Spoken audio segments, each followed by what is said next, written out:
Assalamualaikum warahmatullahi wabarakatuh. Perkenalkan, nama Mega Ayu Kurnianti, MPM 1875521, Prodi D4 Akuntansi Perpajakan, mata kuliah Akuntansi Keuangan lanjutan 1. Baiklah, di sini saya akan menjelaskan tentang pelaporan segmen dan interim. Pelaporan untuk segmen. Permasalahan utama untuk akuntan adalah bagaimana mengembangkan dan mengungkapkan informasi yang diperlukan untuk mencerminkan perbedaan-perbedaan mendasar tersebut. Pembahasan berikut menyajikan standar akuntansi untuk pelaporan komponen operasi, operasi luar negeri, dan pelanggan utama dari suatu entitas. Isu akuntansi pelaporan segmen. Pada tahun 1994, DSAK menerbitkan PSAK nomor 5 tentang pelaporan informasi keuangan segmen yang merekomendasikan pengungkapan informasi segmen pada tahun 2000. DSAK mengadopsi IAS 14 revisi 1997 dan kemudian merevisi PSAK 5 serta mengubah namanya menjadi pelaporan segmen. Peraturan ini mewajibkan pengungkapan informasi berdasarkan segmen usaha dan geografis suatu entitas. PSAK 5 menjelaskan definisi beberapa istilah sebagai berikut. Yang pertama, segmen usaha adalah sebuah komponen perusahaan yang dapat dibedakan dalam menghasilkan produk atau jasa. Komponen itu memiliki risiko dan imbal hasil yang berbeda dengan risiko dan imbal hasil segmen lain. Faktor-faktor yang dipertimbangkan dalam segmen ini meliputi karakteristik produk atau jasa, karakteristik proses produksi, jenis atau golongan pelanggan produk atau jasa, metode mendistribusikan produk atau menyediakan jasa, dan karakteristik iklim regulasi seperti perbankan, asuransi, atau industri lainnya. Yang kedua, segmen geografis adalah komponen perusahaan yang dapat dibedakan dalam menghasilkan produk atau jasa pada lingkungan atau wilayah ekonomi lain. Faktor-faktor yang dipertimbangkan dalam mengidentifikasi segmen geografis meliputi yang pertama, kesamaan kondisi ekonomi dan politik, hubungan antar operasi dalam wilayah geografis berbeda, kedekatan geografis operasi, risiko khusus yang terdapat dalam operasi wilayah tertentu, regulasi pengendalian mata uang, dan risiko mata uang.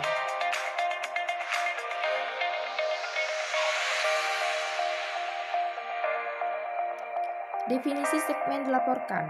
Proses penentuan segmen operasi dilaporkan atau reportable operating segment secara terpisah, yaitu segmen-segmen di mana pengungkapan tambahan yang terpisah harus dibuat berdasarkan spesifikasi manajemen atas segmen operasi yang digunakan secara internal untuk mengevaluasi sisi keuangan dan kinerja operasi perusahaan.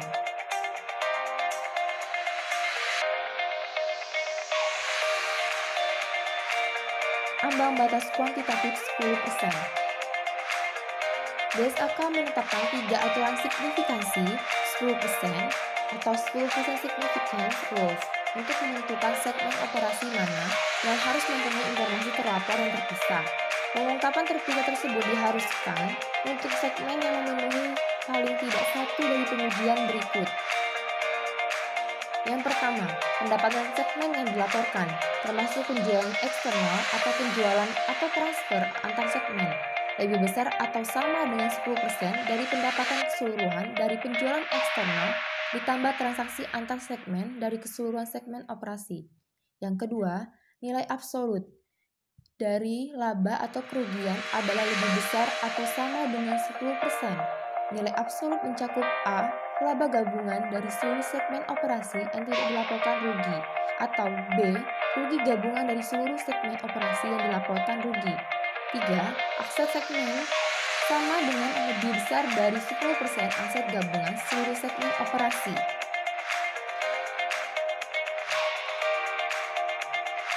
PSAK 5 menyatakan bahwa pengungkapan segmen harus memasukkan pengukuran laba atau rugi dari segmen yang dilaporkan.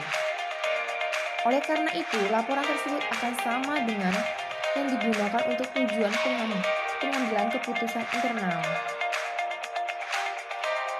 PSAK 5 juga memperbolehkan perusahaan untuk melaporkan kewajiban segmennya jika perusahaan meyakini bahwa pengungkapan yang lebih lengkap akan lebih berguna.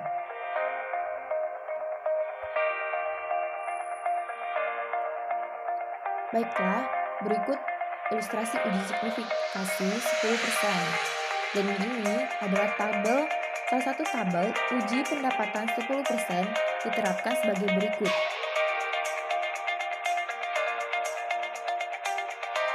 Di tabel tersebut terdapat pendapatan segmen, persentase pendapatan gabungan dari 500 juta, dan segmen dilaporkan.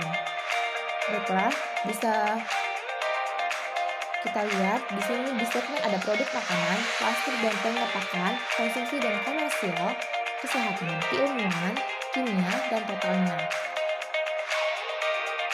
Catatan dibiarkan hingga 10%. Selanjutnya, uji laba rugi 10% diterapkan sebagai berikut. Dalam tabel itu ada segmen, laba segmen, dan rugi segmen. Di segmen terdapat produk makanan, plastik dan pengemakan, konsumsi dan komersial, kesehatan dan keilmuan, kimia, dan total.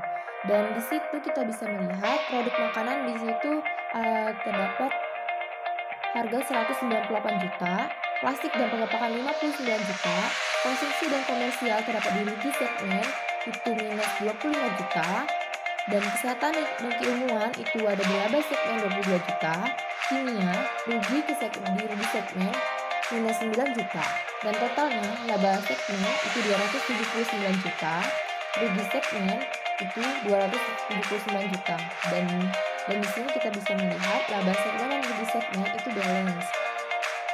Total absolut terbesar laba adalah 279 juta. Jumlah ini menjadi bilangan pembagi untuk penguji operasi 10% keuntungan atau kerugian. Oleh karena itu, pengujian ini berdasarkan pada jumlah absolut. Maka semua angka diperlakukan sebagai angka positif. Data pengujian adalah sebagai berikut. Di sebelahnya kita bisa melihat tabel, yaitu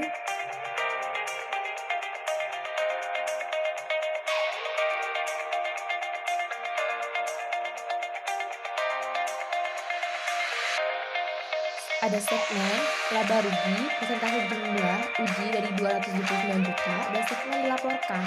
Dan di segmen ini terdapat hampir sama dengan tabel yang sebelah, itu terdapat produk makanan, plastik dan pengemakan, konsumsi dan komersial, kesehatan dan keilmuan, dan kimia. Di sini ada laba ruginya, persentase jumlah ujinya, dan segmen dilaporkan. Produk makanan dan plastik dan pengemakan adalah segmen yang dilaporkan terpisah menggunakan uji laba atau rugi.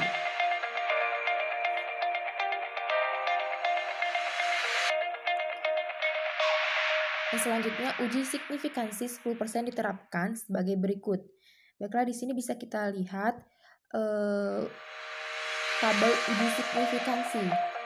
Sama seperti tabel sebelumnya, terdapat segmen, dan di sini ada aset segmen dan persentase jumlah uji dari 1.276 juta, dan segmen dilaporkan.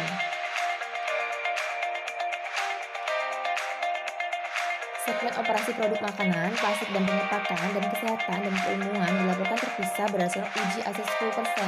Aset segmen tersebut sama dengan atau lebih besar dari 10%. Aset gabungan segmen operasi 127.600.000 sama dengan 1.276 juta dikali 0,10.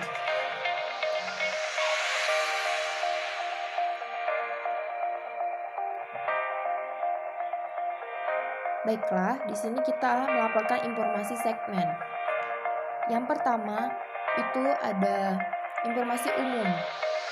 Informasi harus melengkapi tentang A. Bagaimana perusahaan mengidentifikasikan setiap segmen yang dilaporkan secara terpisah, termasuk informasi tentang struktur organisasi perusahaan. Misalnya, jika perusahaan diorganisasikan berdasarkan ini produk produk, wilayah geografis atau faktor-faktor pengorganisasian lain, dan B. Jenis produk atau jasa dari mana tiap segmen dilaporkan memperoleh pendapatannya. Yang kedua, jumlah untuk setiap segmen yang dilaporkan secara terpisah. Pengungkapan segmen harus memasukkan jumlah sebagai berikut. A. Setiap laba atau rugi dan prosedur pengukuran yang digunakan untuk menentukan laba atau rugi, termasuk bagaimana akun perusahaan untuk formasi antar segmen, dan B. Setiap aset dan kewajiban segmen. Yang ketiga, ukuran laba atau rugi segmen. Hal-hal berikut harus diungkapkan jika digunakan untuk mengukur laba atau rugi segmen yang ditinjau oleh pimpinan pembuat keputusan perusahaan, yaitu A. Pendapatan dari penjualan eksternal, B. Pendapatan dari transaksi dengan segmen operasi lain dari perusahaan, C. Pendapatan bunga, D. Beban bunga, E. Beban depresiasi dan amortisasi, F. Ekuitas dalam pendapatan invest yang telah dihitung melalui metode ekuitas, G. Beban dan keuntungan pajak penghasilan, H. Pos luar biasa, dan I. Pos-pos angka signifikan lainnya. Yang keempat, ada aset dan kewajiban segmen. Informasi hal berikut pada setiap laporan terpisah, aset segmen harus diungkapkan jika pos-pos berikut dimasukkan dalam menentukan aset segmen yang ditinjau oleh pimpinan pembuatan keputusan perusahaan, yaitu A. Jumlah investasi pada invest metode ekuitas, dan B. Jumlah kewajiban. Yang terakhir, rekonsiliasi total konsolidasi. Akhirnya, pengungkapan segmen harus memasukkan rekonsiliasi antara pendapatan total segmen yang dilaporkan, laba atau rugi total, aset total, kewajiban total, dan total konsolidasi yang berhubungan dengan pos-pos tersebut. Identifikasi laporan segmen.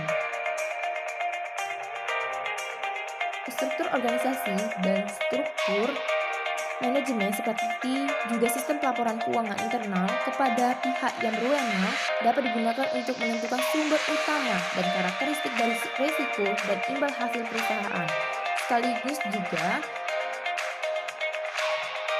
dapat digunakan untuk menentukan jenis pelaporan segmen primer dan sekunder, kecuali dalam kondisi sebagai berikut. Yang pertama, yang A, jika risiko dan imbal hasil perusahaan sangat dipengaruhi oleh dua elemen berikut. Yang pertama, perbedaan dalam produk atau jasa yang dihasilkan, dan yang kedua, perbedaan operasional wilayah perusahaan yang diindikasikan dengan pendekatan matriks pada sistem pelaporan internal kepada pihak yang berwenang. Maka, perusahaan harus menggunakan segmen usaha sebagai segmen primer dan segmen geografis sebagai segmen sekunder. B. Jika struktur organisasi perusahaan dan struktur manajemen seperti juga sistem pelaporan keuangan internal kepada pihak yang berwenang tidak didesain berdasarkan produk atau jasa secara individu atau secara kelompok dan juga tidak didasarkan atas wilayah tertentu, maka manajemen perusahaan harus menentukan risiko dan imbal hasil perusahaan yang mana yang berhubungan erat dengan produk atau jasa yang dihasilkan atau juga secara wilayah. Sudah itu, perusahaan akan lebih mudah untuk memilih baik segmen usaha atau wilayah yang akan dijadikan sebagai segmen primer dan yang lainnya sebagai segmen sekunder. Informasi segmen sekunder. PSAK 5 menyatakan jika perusahaan menggunakan segmen usaha sebagai pelaporan segmen primer, maka perusahaan harus melaporkan informasi sebagai berikut. Yang pertama, pendapatan segmen dari pelanggan eksternal dan dihubungkan dengan lokasi pelanggan berdasarkan wilayah. Kedua, wilayah menyertai aset segmen yang dihubungkan dengan lokasi aset berdasarkan wilayah.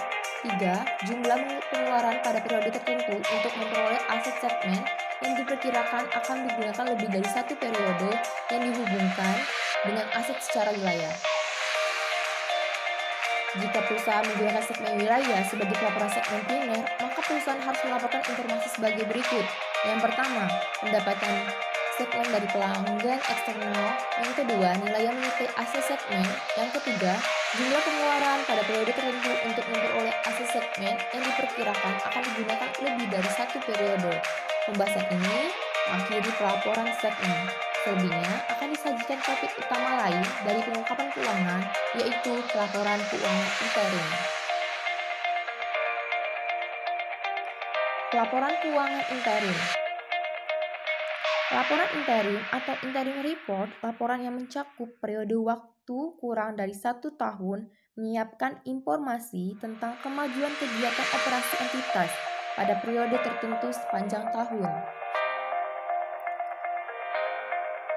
Selanjutnya, di dalam laporan interim terdapat laporan laba rugi, neraca, laporan arus kas yang ringkas, pencatatan kaki terpilih, dan pengungkapan lainnya. Untuk periode interim yang dilaporkan juga data komparatif untuk periode interim sebelumnya. Dan tujuan pelaporan interim ini ialah untuk menyediakan laporan terkini dari kemajuan operasi entitas kepada investor dan pihak lain yang berkepentingan.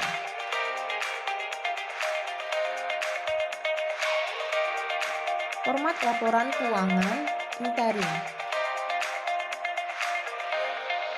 Yang pertama, laporan laba rugi untuk periode waktu kumulatif sampai dan untuk periode yang sama tahun fiskal sebelumnya.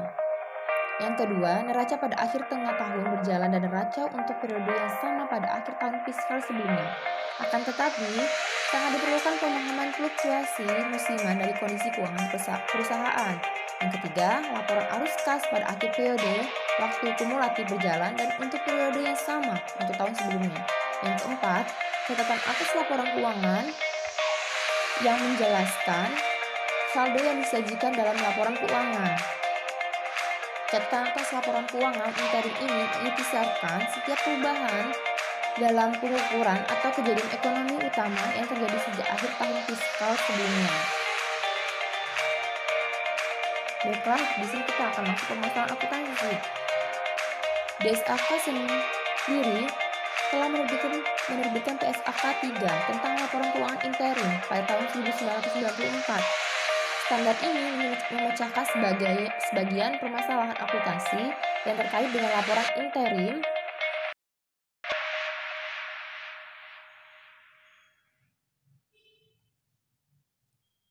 Laporan 3 kuartal pertama dari beberapa perusahaan mengesankan laba yang signifikan untuk tahun berjalan. Kemudian penyesuaian arbiter dan hal-hal yang dilakukan pada kuartal keempat rekonsiliasi kerugian aktual untuk tahun tersebut. Kurangnya pedoman dan arahan menimbulkan percobaan dan dengan berbagai metode alokasi biaya antar periode, menghasilkan pola yang tak realistis dalam laba rugi per kuartal. Selanjutnya, pandangan distrik versus pandangan integral dalam pelaporan interim. Terdapat dua pandangan yang berbeda mengenai pelaporan interim sebelum dikeluarkannya PSAK 3. Teori distrik pelaporan interim memandang tiap periode interim sebagai dasar periode akuntansi untuk dievaluasi seakan-akan periode tersebut merupakan periode akuntansi tahunan. Setiap penyesuaian akhir tahun dan penangguhan akan ditentukan menggunakan dasar prinsip akuntansi yang sama dengan yang digunakan dalam pelaporan tahunan. Teori integral pelaporan interim memandang periode interim sebagai bagian dari periode tahunan. Berdasarkan pandangan ini, pengakuan dan penyesuaian dari pos pendapatan atau beban tertentu dapat dipengaruhi oleh pertimbangan mengenai hasil yang diharapkan dari operasi selama setahun. Sebagai contoh, beban yang umumnya akan dibebankan ke operasi dalam suatu periode untuk tujuan pelaporan akuntansi tahunan dapat ditangguhkan dan dibebankan di beberapa periode interim berdasarkan alokasi menggunakan volume penjualan, tingkat penjualan, atau dasar lainnya.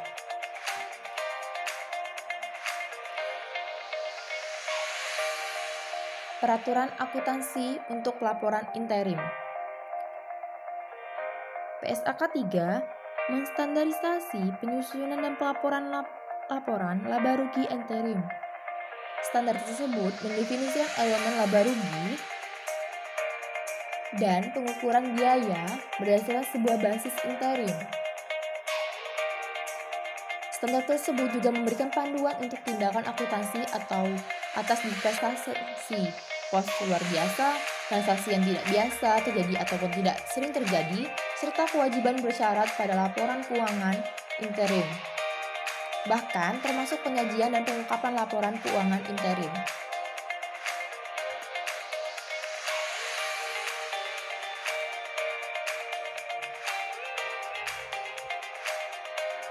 Kita kembali peraturan akuntansi untuk pelapor interim, di situ mengacu pada PSAK 25.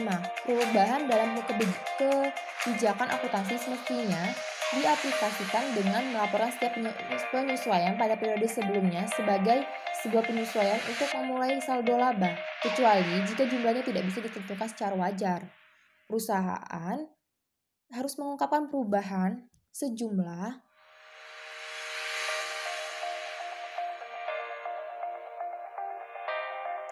Perusahaan harus mengungkapkan perubahan tersebut dalam catatan laporan keuangan jika akan ada perubahan dalam kebijakan akuntansi pada periode interim berikutnya. SAK 3 juga mengangkat permasalahan sulit yang berhubungan dengan pengukuran ketetapan pajak untuk laporan keuangan interim jika beban pajak aktual didasarkan atas laba rugi tahunan. Pada akhir periode interim, perusahaan harus membuat ketetapan pajak penghasilan. Akuntansi untuk pajak penghasilan dalam laporan keuangan interim harus sejalan dengan kebijakan akuntansi untuk pajak penghasilan tahunan. Contoh-contoh akuntansi untuk pajak interim akan disajikan pada bagian tersendiri pada bab ini. Standar pelaporan untuk laporan laba rugi interim. Yang pertama itu ada pendapatan. Salah satu elemen paling signifikan dari laporan laba rugi interim adalah pendapatan dari penjualan.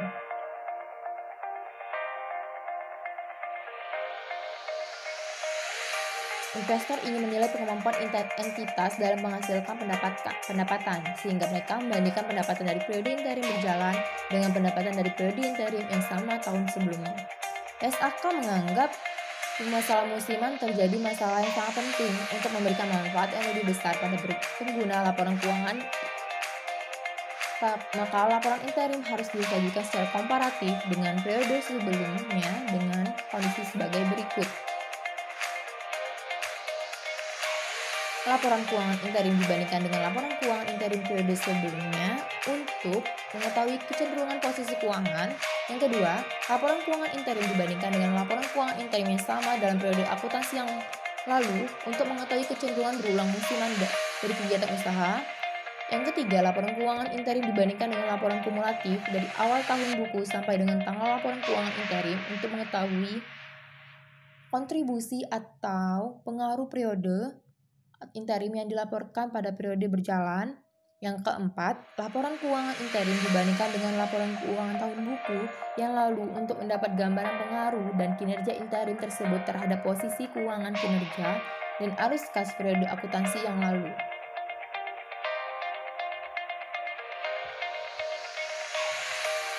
Harga pokok penjualan dan persediaan. Harga pokok penjualan umumnya merupakan satu beban paling besar dalam laporan laba rugi interim.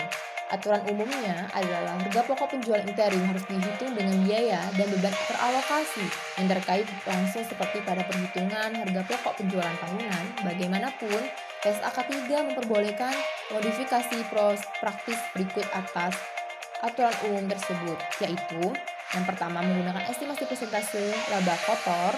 Yang kedua, penilaian harga pokok atau harga pasar terendah. Terima kasih atas perhatiannya. Jika ada salah kata, saya mohon maaf. Saya akhiri. Wassalamualaikum warahmatullahi wabarakatuh.